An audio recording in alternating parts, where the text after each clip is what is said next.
Mais écoutez, je crois qu'il y a d'autres structures sur la place qui ont prouvé, je ne peux pas, je les cite pas, mais vous pouvez voir, il y a d'autres structures sur la place qui ont prouvé que la rentabilité est certaine. Ce pays, je le dis, on a une forte activité. Vous avez dit tout à l'heure, vous avez donné les taux de croissance qu'on a fait sur les années 2006-2007.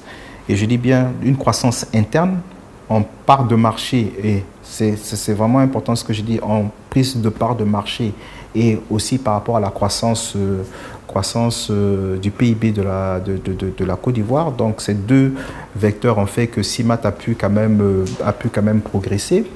Je crois que la rentabilité est là, hein. La rentabilité est là. Nous avons travaillé sur des principes de niche, nous avons travaillé sur le renforcement de nos équipes, nous avons travaillé sur le renforcement de la logistique, tant d'un point de vue matériel que d'un point de vue de nos entrepôts. On investit tout ce qu'on gagne.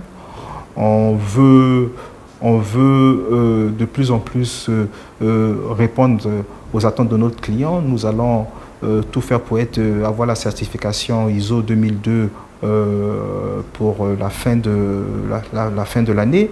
Ce que je veux vous dire, c'est qu'on essaie d'être aux mêmes normes de gestion qu'une entreprise européenne, et que quand on vient à CIMAT, on regarde cette entreprise pas comme une entreprise typiquement africaine, mais comme une entreprise qui a les mêmes normes de gestion, les mêmes normes de travail qu'une entreprise européenne. Et que quand on vient à CIMAT, on ne se dit pas, non, peut-être en Afrique, on se dit, ah ben, pourquoi pas, c'est peut-être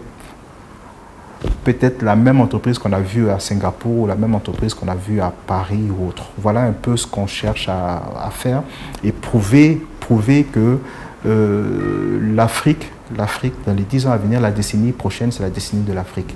Et cette décennie de l'Afrique, surtout de l'Afrique de l'Ouest, passe par la Côte d'Ivoire.